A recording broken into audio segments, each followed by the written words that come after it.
So in June 14th, we are opening an exhibition up by an African-American artist named Robert S. Duncanson.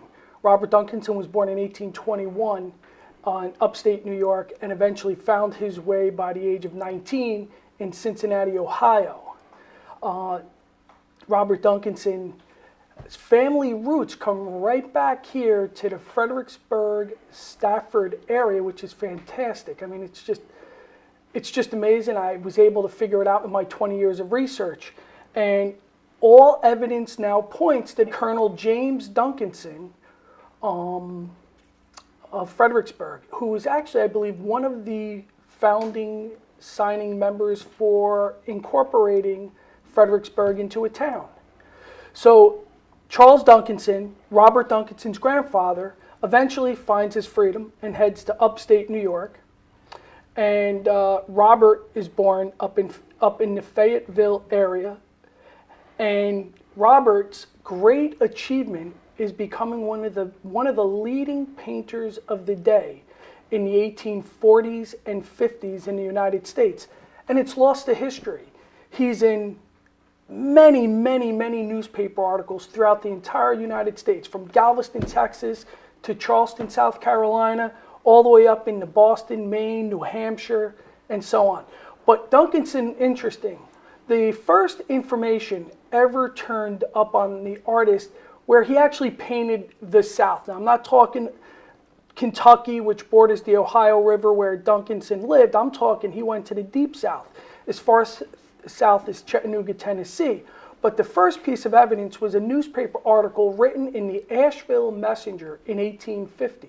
In the article, they name about 7 places that he actually went to paint.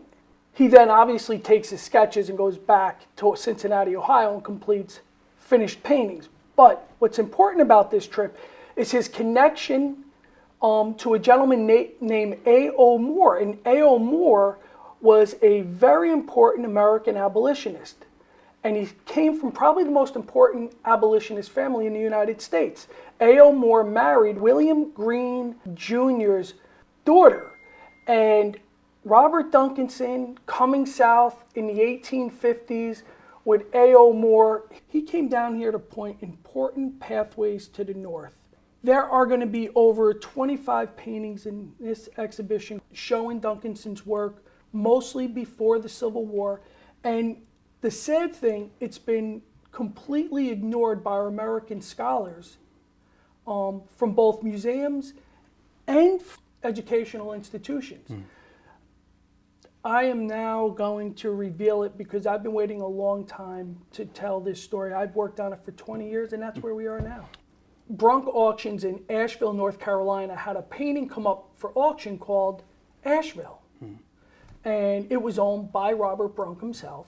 And I thought I was going to go down there to buy this. And what's funny is, I was a baseball player, loved baseball stats, so it's always the first to do this, the first to do that. The leader in this category, the leader in that category. Jackie Robinson, right? First black player, right? So why not Robert Duncanson, right? But what's interesting is I tried to buy that painting and I was not successful. It went for it went to almost $400,000.